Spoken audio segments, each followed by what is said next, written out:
Now then, this is going to seem really complicated the first time I go through it, probably the second time. You need to watch this a couple of times to get your head around it, but it's incredibly powerful and actually very easy, and generally speaking you only have to do the work once and it can make a heck of a difference to you getting lots more subscribers all the time. Now, subscribers are very good because every time you add a new film, your subscribers are told. It's also one of the measures that YouTube can use. If somebody subscribes to your channel, then we all know what we're like about not wanting to sign up for emails and things. If someone subscribes, what you're saying to YouTube is, dear YouTube, every time this person produces a new film, I want to be told about it. And that's a great measure of how powerful, how liked your channel is. So we want more subscribers. And the easiest way to get more subscribers is to ask for more subscribers. And the silly thing is that people don't do that.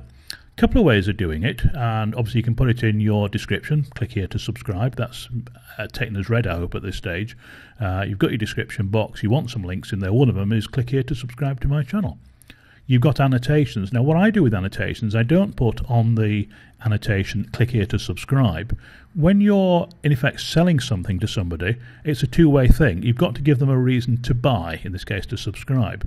So I put, see other films like this, see even more films, or depending on your particular niche or niche, you can talk about a little bit, see more films about whatever it is you talk about, whoever use that in annotations.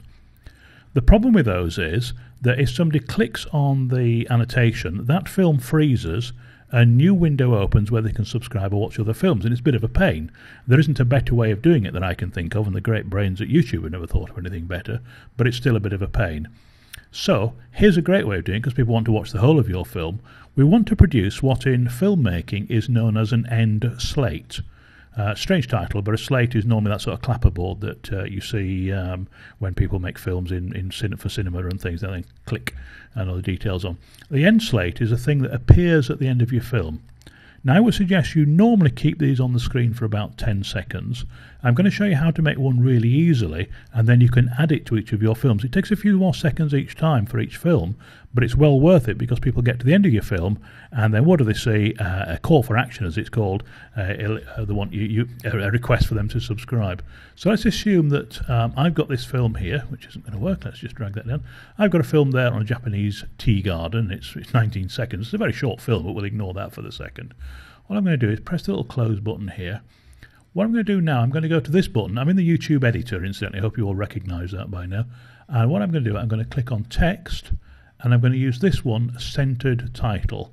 Now I'm going to drag that before the film. All right. First thing you notice that as standard is 2 seconds, so I'm going to drag that out till it's about 10 seconds. Now you can spot my mistake. It's an end slate, so we actually need to move it to the end. So there it is. It's at the end. So put the end slate at the end is a good place for it. Now then, what do I want to put in here? We want to say see more films.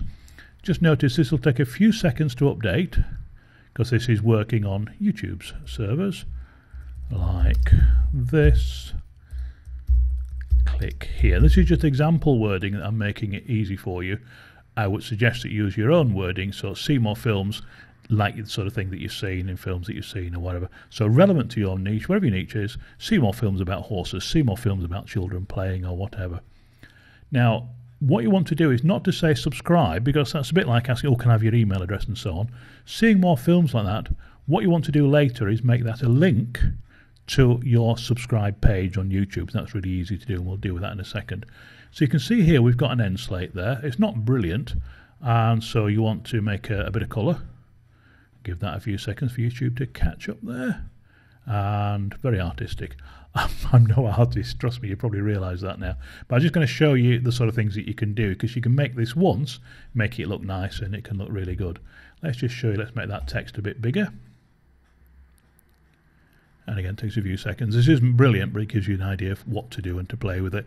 And obviously the important thing is if you've got a very bright, shiny channel and so on, then you can use bright, shiny text fonts, bright, shiny colours, things that are very lively and happy and so on.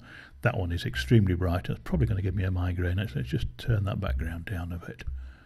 There we go, let's make it a little bit better. So still pretty bad, but you get the idea anyway. So you can make the fonts bold, italic, you can make the fonts different sizes, and you can have fonts like Budmo Jiggish, Jigglish. That's a new one on me, that is. But actually built into here, there's a good selection of fonts. The important thing is to make it really easy to read. So I think this font, yeah, that's not bad actually. But it does depend on what you want to do. If you've got a serious film, then obviously something like Arial is something you're dealing with as a serious matter. Then you can do something like that. Perhaps we'll put a little colon in there. Just make that a little bit better. And you can see it takes a few seconds to render. And that's all ready. And if we just play that, no animation, nothing happens on it, but you've got 10 seconds of film there. Okay. Now what I suggest you do is don't have another film in here. Let me just remove that for a second. We've just got the actual end slate there. What I suggest you do is you save it as end slate so you can find it easily. And that you publish that so you've always got it and you remember the name of it. Saving it as end slate, even all one word, might even be easier. Okay. Then when you next upload a film or you next use the video editor or however you do it, don't publish that film, publish it as private. Then you can go to your editor, you can find the film in here or in Creative Commons or wherever you're going. So you can then add that film and the end slate together. Does that make sense? So save the film just as end slate, and then every time you upload a film thereafter, end slate is saved up here for you. You've not published it, but you can drag it to the end of your film, and that's a nice easy way of adding end slates. So you've got your film. Let's suppose that's the film that I did. Let's go back to that one again. You've then got a complete film there ready. You can play the whole thing. I think that's going to play, so stop that before it starts playing music. Oops. Very low quality on this preview. Now then, how do you get people to actually then subscribe? Well, very easy. What we said about annotations, one of the annotations is a great big box.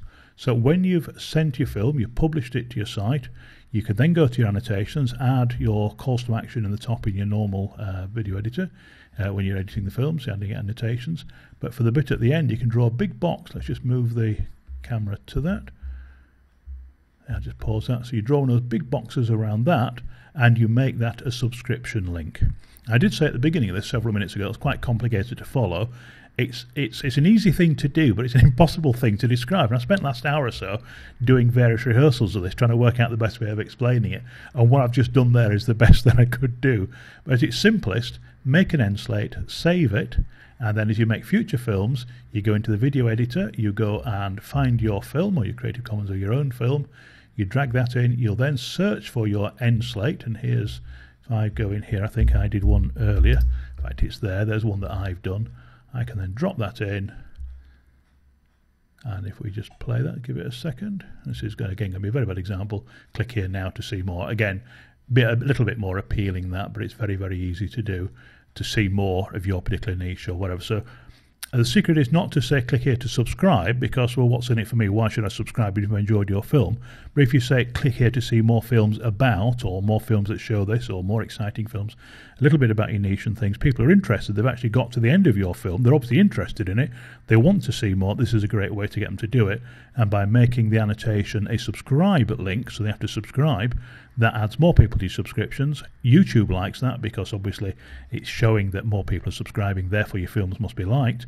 And also every time you make a film, YouTube sends a message out to all those people who subscribed and say, hey, there's a new film out, it's called this, and so on. All right, right, easy way to do end slates. Sorry it took so complicated to explain, but it's actually much easier to do. Just have a mess with some of the colours and things that you can do. You can mess with even the filters and things. You can do all sorts of things there and just make it look really quite weird. I think when that comes up, that's not going to work very well, but you can do all sorts of effects and things. But generally, get some text that fits the sort of style that you do, font that you do, and so on. You can make quite a nice film. That's end slates, really easy to do.